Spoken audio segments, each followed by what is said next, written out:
ശ്രീ ഹസ്കർ, ഇതാ ഇപ്പോൾ മോദിയുടെ ഗ്യാരണ്ടി എന്ന നിലയിൽ തന്നെ ഉയർത്തി കാണിച്ചുകൊണ്ടുള്ള ഒരു പ്രകടന പത്രികയാണ് BJP പുറത്തിറക്കിയിട്ടുള്ളത്.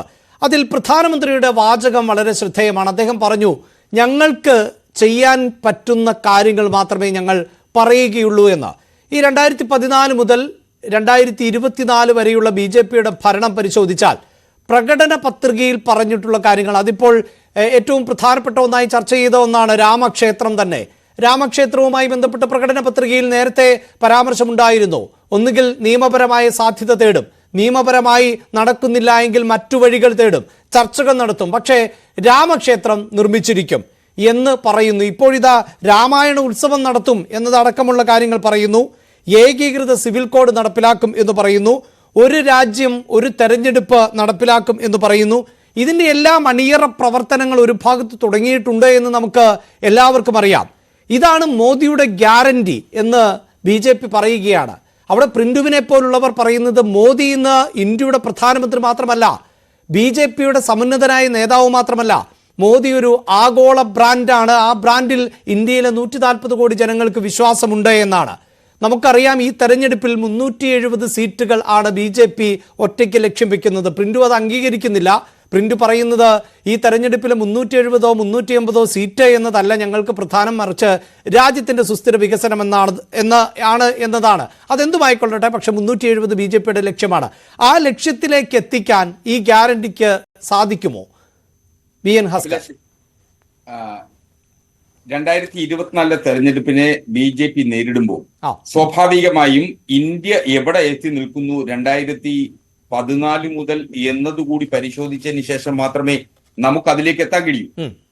ലോകത്തിന്റെ UN-ന്റെ വേൾഡ് ഇൻഡെക്സ് റേഷ്യോ നമുക്ക് എല്ലാവർക്കും അറിയാം. അതിൽ ഇന്ത്യയുടെ സ്ഥാനം ഓരോ ഘട്ടത്തിലും ഏതു പക്ഷത്തു നിൽക്കുന്നു, എത്രാമത് നിൽക്കുന്നു 2014-ലും 2024-ലും എന്നതിനു ശേഷം പരിശോധിച്ചതിന് ശേഷം മാത്രമേ ഇപ്പോ BJP ഇറങ്ങിയിട്ടുള്ള മാനിഫെസ്റ്റോയുടെ സത്യസന്ധമായ ഒരു വിലയിരുത്തലിന് സാധ്യമാവുകയുള്ളൂ. ഇന്ത്യ ലോകത്തെ വിവിധ ഘട്ടങ്ങളിൽ, വിവിധ ഘടകങ്ങളിൽ ലോകത്തെ പിന്നോക്കം നിൽക്കുന്ന ഒരു രാജ്യമായി 2014-ന് ശേഷം പോയിട്ടുണ്ട് എന്നുള്ളത് ഒരു വസ്തുതയാണെന്നിരിക്കെ ആ കണക്കുകളെ ഒക്കെ മറച്ചു വെച്ചുകൊണ്ട് ഇന്ത്യ ഈസ് ഷൈനിങ് എന്ന രീതിയിൽ ഒരു വലിയ പ്രചണ്ഡമായ പ്രചരണം BJP നടത്തിയിട്ടും ആണ് ഈ തെരഞ്ഞെടുപ്പിനെ നേരിടുന്നത്. ഇപ്പോ BJPയുടെ 4 പോർട്ട്ഫോളിയോകളിലായിട്ട് നൽകുന്ന വാഗ്ദാനങ്ങൾ തന്നെ പരിശോധിച്ചാൽ ലോകത്ത് ഏറ്റവും കൂടുതൽ തൊഴിലില്ലായ്മ നേരിടുന്ന ഒരു രാജ്യമായി ഇന്ത്യ ഇന്ന് ചെറുപ്പക്കാരായിട്ടുള്ള തൊഴിലില്ലാത്ത ചെറുപ്പക്കാരുടെ ഒരു രാജ്യമായി ഇന്ത്യ മാറിയിട്ടുണ്ട്. തൊഴിലില്ലായ്മ ഇന്ന് രാജ്യത്തെ ഏറ്റവും വലിയ ഗതികെട്ട പ്രശ്നമാണ് എന്നിരിക്കെ അതിനെ അഡ്രസ് ചെയ്യുന്ന തരത്തിൽ, അതിന് പരിഹരിക്കുന്ന തരത്തിലുള്ള എന്തെങ്കിലും ശുപാർശകൾ മാനിഫെസ്റ്റോയിൽ പോലും BJPക്ക് മുന്നോട്ട് വെക്കാനായിട്ടില്ല എന്നുള്ളതാണ് യുവാക്കൾക്ക് മുന്നിൽ BJPയുടേതായിട്ടുള്ള ഏറ്റവും പ്രകടനപരമായിട്ടുള്ള ഒരു സവിശേഷത. 2 കർഷകരെ സംബന്ധിച്ചിടത്തോളം രാജ്യത്തെ കർഷക നിയമങ്ങൾ നടപ്പിലാക്കുന്നത് വഴി രാജ്യത്തെ കർഷകരെ ആകമാനം ദ്രോഹിക്കുന്നത് വഴി, കർഷകരുടെ ഉൽപ്പന്നങ്ങൾക്ക് വിലയില്ലാതാക്കുന്നത് വഴി കർഷക ദ്രോഹ നടപടികളുമായി BJP മുന്നോട്ട് പോയതിന്റെ ഏറ്റവും ഒടുവിലത്തെ ഉദാഹരണമായി വെള്ളപൂശിയ ഒരു കർഷക നയമാണ് BJPയുടെ മാനിഫെസ്റ്റോയിൽ ഇന്നിപ്പോ മുന്നോട്ട് വെച്ചിരിക്കുന്നത്. ഇന്ത്യയിലെ ആകമാനമുള്ള കർഷകർക്ക് അവരനുഭവിക്കുന്ന പ്രശ്നങ്ങളെ അഭിമുഖീകരിക്കുന്നതിന് ഉതകുന്നതുമായിട്ടുള്ള ഏതെങ്കിലും ഒരു നിർദ്ദേശം, ഏതെങ്കിലും ഒരു വാഗ്ദാനം BJPക്ക് നൽകാനായിട്ടില്ല എന്ന ഗതികേടാണ് BJPയുടെ മാനിഫെസ്റ്റോയിൽ കർഷകർക്കായിട്ടുള്ളത്. ഇനി സ്ത്രീ സുരക്ഷയും സ്ത്രീ ശാക്തീകരണത്തെ കുറിച്ചാണ് പറയുന്നത്. ഇന്ത്യയിൽ സ്ത്രീകൾക്ക് 33% സംവരണം ഏർപ്പെടുത്തും എന്ന് പറയുന്ന നിയമം പാസാക്കിയിട്ട് ആ നിയമത്തിന്റെ പ്രയോക്താക്കളായി അവകാശവാദം ഉന്നയിക്കുന്ന BJPക്ക് ഇന്ത്യൻ പാർലമെന്റിലേക്ക് മത്സരിക്കുന്ന പാർലമെന്റ് സീറ്റുകളിൽ എത്ര ശതമാനമാണ് സ്ത്രീകളെ നിർത്താൻ കഴിഞ്ഞിട്ടുള്ളത്? പക്ഷേ അവിടെ ശ്രീ ഹസ്കർ, എനിക്കൊന്ന് ഇടപെടേണ്ടി വരുന്നുണ്ട്. ശ്രീ ഹസ്കർ, ഈ കേരളത്തിൽ പോലും പരിശോധിച്ചാൽ ഞാൻ മനസ്സിലാക്കുന്നിടത്തോളം എൻ ഡി എ ആണ് ഏറ്റവും കൂടുതൽ വനിതകളെ മത്സരിപ്പിക്കുന്നത്. ഈ പാർലമെന്റിന്റെ ഇന്നലകൾ അല്ല ശ്രീ പ്രിന്റു, ശ്രീ പ്രിന്റു അല്ല ശ്രീ ഭാസ്കർ, ഞാൻ താങ്കളെ തടസ്സപ്പെടുത്തുകയോ ബാധിക്കുകയോ ഒന്നുമല്ല. പക്ഷേ ഈ വനിതാ സംവരണവുമായി ബന്ധപ്പെട്ട വിഷയം താങ്കൾ പരാമർശിക്കുമ്പോൾ ഒരുപക്ഷെ അത് എൻ ഡി എ ബലത്തിൽ നിന്ന് തന്നെയാണ് ഏറ്റവും കൂടുതൽ വനിതാ എംപിമാരടക്കം ഉണ്ടായിട്ടുള്ളത് എന്ന് വേണം മനസ്സിലാക്കാൻ. നിങ്ങൾക്ക് ജയിക്കാനാവില്ലെങ്കിൽ നിങ്ങൾക്ക് സ്ഥാനാർത്ഥികളെ നിർത്താമല്ലോ. 20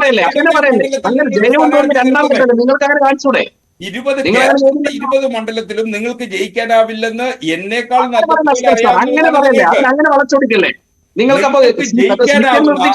നിങ്ങൾക്ക് ജയിക്കാനാവുന്ന സീറ്റുകളിൽ, ഇന്ത്യൻ പാർലമെന്റിലേക്ക് ജയിക്കാനാവുന്ന സീറ്റുകളിൽ നിങ്ങൾ എത്ര സ്ത്രീകളെ നിർത്തിയിട്ടുണ്ട്? അസ്കർ സാർ, ഇന്ത്യൻ പാർലമെന്റിനകത്തിൽ ഏറ്റവും കൂടുതൽ വനിതാ എംപിമാരുള്ള പ്രസ്ഥാനം ഏതാണ് അങ്ങ് പറയണം.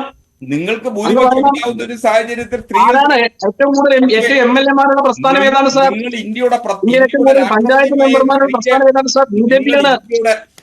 ഞങ്ങൾ 33% സംവരണം കൊണ്ടുവന്നില്ലെങ്കിൽ പോലും അത് നടപ്പിലാക്കുന്ന ആളുകളാണ്. നിങ്ങൾ അതിന്റെ ഒരു മര്യാദ കാണിക്കണ്ടേ? നിങ്ങൾ ഇന്ത്യയിൽ സംവരണം നടപ്പിലാക്കുന്നതിന് വേണ്ടി ഇന്ത്യയുടെ രാഷ്ട്രപതിയായ ഒരു സ്ത്രീയെ നിയമിച്ചിട്ടുണ്ട് എന്നുള്ളത് ഒരു വസ്തുതയാണെന്നിരിക്കെ ആ സ്ത്രീയെ ഇന്ത്യൻ പാർലമെന്റിന്റെ ഉദ്ഘാടനത്തിന് പോലും ക്ഷണിക്കാതിരുന്ന വ്യക്തിത്വമാണ് നിങ്ങൾ. അപ്പൊ പിന്നെ നിങ്ങൾക്ക് സ്ത്രീത്വത്തെ കുറിച്ച് എന്ത് അഭിപ്രായം പറയാൻ അവകാശമുള്ളേ? ഇന്ത്യൻ പാർലമെന്റിന്റെ ഉദ്ഘാടനം നടത്തുന്നതിന് നിങ്ങൾ പൂജാരിമാരെ ക്ഷണിക്കുകയും നിങ്ങൾ ഒരു ക്ഷേത്രത്തിന്റെ ഉദ്ഘാടനത്തിന് ഇന്ത്യൻ പ്രധാനമന്ത്രിയെ ക്ഷണിക്കുകയും ചെയ്യുന്നു എന്നിടത്താണ് നിങ്ങളുടെ വൈരുദ്ധ്യം നിലനിൽക്കുന്നത്. നിങ്ങളുടെ പ്രത്യയശാസ്ത്രം പറയുന്നത് നസ്ത്രീ സ്വാതന്ത്ര്യം അർഹതേ, അതിലൊക്കെ പിടിച്ചുകൊണ്ടാണ് നിങ്ങൾ ഇപ്പോഴും ഇങ്ങനെ അവകാശവാദം, സ്ത്രീ സ്വാതന്ത്ര്യത്തെ സംബന്ധിച്ചും സ്ത്രീ ശാക്തീകരണത്തെ സംബന്ധിച്ചും നിങ്ങൾ ഇങ്ങനെ വാദോരാതെ പറയുന്നു എന്നുള്ളതേ ഉള്ളൂ. ശരി, നിങ്ങൾക്ക് അതിൽ ആത്മാർത്ഥതയുണ്ടെങ്കിൽ 33% സ്ത്രീകളെ ഇന്ന് ഇന്ത്യൻ പാർലമെന്റിലേക്ക് തെരഞ്ഞെടുപ്പ് ഘട്ടത്തിൽ തീർച്ചയായും നിങ്ങൾ നിർത്തിയിരുന്നുവെങ്കിൽ നിങ്ങൾ പറയുന്ന ശ്രീ പ്രിന്റു, എന്തായാലും ഭാസ്കർ, ഞാൻ ആവർത്തിച്ച് പറയുന്നു, താങ്കളുടെ ഈ സ്ത്രീവാദത്തെ ഞാനും 100% പിന്തുണയ്ക്കുകയാണ്. താങ്കൾ ഇവിടെ സൂചിപ്പിച്ചു കേരളമല്ലല്ലോ ഇന്ത്യ എന്ന് പറയുമ്പോൾ താങ്കൾ ഉന്നയിക്കുന്ന, ശ്രീ ഭാസ്കർ ഉന്നയിക്കുന്ന ഒരു ആക്ഷേപം എന്നത് കേരളത്തിൽ എത്രത്തോളം വിജയ സാധ്യതയുണ്ട്. കേരളത്തിൽ ഇപ്പോൾ NDAക്ക് 5 വനിതാ സ്ഥാനാർത്ഥികളുണ്ട്, LDFന് 3 വനിതാ സ്ഥാനാർത്ഥികളേ ഉള്ളൂ, UDFനോ 1 വനിതാ സ്ഥാനാർത്ഥിയേ ഉള്ളൂ എന്നതാണ് കേരളത്തിന്റെ പോലും പരമാർത്ഥം. അവിടെ ശ്രീ ഭാസ്കർ, തിരിച്ച് നമുക്കും ചിന്തിക്കാമല്ലോ, എന്തുകൊണ്ട് ഈ ജയസാധ്യതയുള്ളിടത്ത് ഈ കേരളത്തിൽ ഇടതുപക്ഷത്തിന് കൂടുതൽ സ്ഥാനാർത്ഥികളെ നിർത്തിക്കൂടാ? അപ്പോൾ അണിയില്ലാത്തവൻ ചൂണ്ടാന്തി വിരലിന്റെ കുറ്റം അന്വേഷിക്കുന്ന തരത്തിലേക്കല്ലേ നമുക്ക് ഈ സ്ത്രീ വിഷയത്തെ ചർച്ച ചെയ്തു പോകാൻ സാധിക്കുകയുള്ളൂ. ഞാൻ ഒരു പക്ഷം പിടിക്കുകയല്ല. ഇടതുപക്ഷത്തെ സംബന്ധിച്ച് വ്യത്യസ്തമായ കാഴ്ചപ്പാടാണ്. ഞങ്ങൾ ഒരു അവകാശവാദവും ഇക്കാര്യത്തിൽ ഉന്നയിക്കുന്നില്ല. ഞങ്ങൾക്ക് 33% സ്ത്രീ സംവരണം വേണം എന്നു ശഠിക്കുന്നിടത്തോളം പോലെ തന്നെ ഞങ്ങൾ അതിനുവേണ്ടി ഉള്ള നിയമനിർമ്മാണം നടത്തിയെന്നും സ്ത്രീ ശാക്തീകരണം ഞങ്ങളാണ് നടത്തിയതെന്നും ഒരു അവകാശവാദവും ഞങ്ങൾ ഉന്നയിച്ചിട്ടില്ല. അപ്പൊ നിലവിൽ BJP ഉന്നയിക്കുന്ന സ്ത്രീ ശാക്തീകരണം അവർക്ക് ആത്മാർത്ഥത ഉണ്ടായിരുന്നു എങ്കിൽ ഇന്ന് ഇന്ത്യൻ പാർലമെന്റിലെ ഭൂരിപക്ഷം സീറ്റുകളിൽ 33% സ്ത്രീ സ്ഥാനാർത്ഥികളെ നിർത്തിയിട്ട് അത് പറഞ്ഞിരുന്നുവെങ്കിൽ ഫൈനൽ ലിസ്റ്റ് വരട്ടെ സാർ, ഫൈനൽ ലിസ്റ്റ് വരട്ടെ. അപ്പൊ 33%മാണോ BJPയുടെ സ്ഥാനാർത്ഥികളെന്ന് നിലവിലുള്ള ലിസ്റ്റിൽ വന്ന ലിസ്റ്റുകളൊന്ന് പരിശോധിക്കും സാർ. അല്ല, വന്ന ലിസ്റ്റിൽ 10% അങ്ങേക്ക് കാണിച്ചു തരാമെങ്കിൽ ഞാൻ അങ്ങ് പറയുന്ന ഈ ചർച്ചയിൽ നിന്ന് പിൻവലിയാൻ തയ്യാറാണ്. 30% സ്ത്രീകളെ ഇന്ത്യൻ പാർലമെന്റിൽ നിങ്ങളിപ്പോ പ്രഖ്യാപിച്ച സീറ്റുകളിൽ 10% പോലും ഇല്ലെന്നേ. നിങ്ങൾക്ക് ഒരു സംബന്ധിച്ചില്ല. നിങ്ങൾക്ക് തന്നെ അറിയാം, സ്ത്രീ സംവരണ നിയമം പാർലമെന്റിൽ പാസാക്കിയാൽ മാത്രം പോരാ, നിയമസഭകൾ അംഗീകരിക്കണം.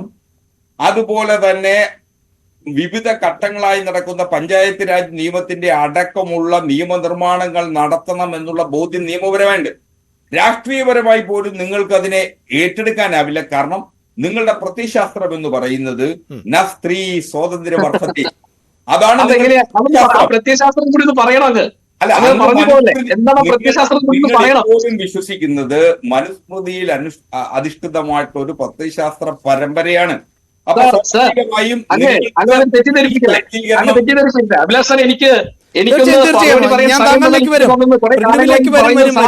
അല്ല, ഹസ്കർ ഒന്ന് പറഞ്ഞ് അവസാനിപ്പിക്കട്ടെ, അദ്ദേഹത്തിന്റെ ആദ്യത്തെ അവസരമാണല്ലോ. യുവാക്കളുടെ കാര്യത്തിൽ ആ. ലോകത്ത് ഇന്ന് ഏറ്റവും കൂടുതൽ തൊഴിലില്ലായ്മ നേരിടുന്ന രാജ്യമായി ഇന്ത്യ അധംപതിച്ചത് 2014 ശേഷമാണ്. തൊഴിലില്ലായ്മ ഏറ്റവും വലിയ പ്രശ്നമായി ഉയർത്തി കാണിച്ചുകൊണ്ട് അഭ്യസ്തവിദ്യരായ യുവാക്കൾക്ക്, തൊഴിലന്വേഷകർക്ക് തൊഴിൽ ലഭിക്കുന്നില്ല എന്നുള്ള വസ്തുതയാണ്. കഴിഞ്ഞ 2019 മോദി ഗവൺമെന്റ് അധികാരത്തിലെത്തുന്ന ഘട്ടത്തിൽ വാഗ്ദാനം ചെയ്ത തൊഴിൽ നൽകാൻ കഴിഞ്ഞിട്ടുണ്ടോ എന്നുള്ളതിന്റെ റഫറണ്ടമാണ് ഈ തെരഞ്ഞെടുപ്പ് യുവാക്കളെ സംബന്ധിച്ചിടത്തോളം. ശരി, ആ റഫറണ്ടത്തെ സംബന്ധിച്ച് യുവാക്കൾക്ക് മുന്നിൽ നിങ്ങൾ ഇപ്പോഴും വീണ്ടും പഴയ കുപ്പിയിലെ പഴയ വീഞ്ഞ് പുതിയ കുപ്പിയിൽ നിറച്ചു മാത്രമാണ് നിങ്ങൾ ഇപ്പോഴും ഇറക്കിക്കൊണ്ടേയിരിക്കുന്നത്. അതാണ് ഈ മാനിഫെസ്റ്റോയെ സംബന്ധിച്ച് യുവാക്കളുടെ പ്രശ്നം അഡ്രസ് ചെയ്യുന്നതിൽ നിങ്ങൾ പരിതാപകരമായി പരാജയപ്പെട്ടിരിക്കുന്നു. ദാരിദ്ര്യം 87ാം സ്ഥാനത്ത് ലോകത്തുണ്ടായിരുന്ന 2014 മോദി ഗവൺമെന്റ് അധികാരത്തിലെത്തുമ്പോൾ വേൾഡ് ഹങ്കർ ഇൻഡെക്സിൽ ഇന്ത്യ 87ാം സ്ഥാനമായിരുന്നു എങ്കിൽ ഇന്ന് അത് 107ാം സ്ഥാനത്താണ്. അങ്ങ് പറയുന്ന കൊട്ടിഘോഷിക്കുന്ന നമ്മുടെ പെട്രോളിയം ഉൽപ്പന്നങ്ങളുടെ വില ലോകത്തേതു രാജ്യത്തെക്കാളും അതികഠിനമായി ഉയർന്നിട്ടുള്ള കാലഘട്ടം കഴിഞ്ഞ 10 കൊല്ലത്തിനിടയിലാണ്. വാതകമായാലും ഗ്യാസ്, അതുപോലെ തന്നെ പെട്രോളും ഡീസലുമായാലും. അതുമൂലം രാജ്യത്താകമാനം വന്നിട്ടുള്ള ഇൻഫ്ലേഷൻ റേറ്റ്, നമ്മുടെ നിത്യോപയോഗ സാധനങ്ങളുടെ വില വർധനവ് അതികഠിനമായി സാധാരണ മനുഷ്യരുടെ ദാരിദ്ര്യത്തിൽ നിന്നും ദാരിദ്ര്യത്തിലേക്ക് കൂപ്പുകുത്തിച്ചു എന്നുള്ള വസ്തുതയാണ് നമ്മുടെ മുന്നിലുള്ളത്. അപ്പോഴാണ് പുതിയ വാഗ്ദാനങ്ങളുമായി ഈ മാനിഫെസ്റ്റോ BJP ഇറക്കിയിട്ടുള്ളത്. ആത്മാർത്ഥതയുടെ ഒരു കണിക പോലും ഈ മാനിഫെസ്റ്റോയിൽ ഇല്ല എന്നുള്ളതും ഒരു തരത്തിലും പുരോഗമനപരവും രാജ്യത്തെ മുന്നോട്ട് നയിക്കുന്നതിന് ആവശ്യമായിട്ടുള്ള യാതൊരു വിധമായ വാഗ്ദാനങ്ങളും ഇന്ത്യൻ ജനതയ്ക്ക് മുന്നിൽ വെക്കാനാവാത്ത സാഹചര്യത്തിലാണ് BJP അതിപരിതാപകരമായിട്ടുള്ള ഒരു മാനിഫെസ്റ്റോ വെച്ചിട്ടുള്ളത്. ശരി, ഞാൻ താങ്കളിലേക്ക് വരാം.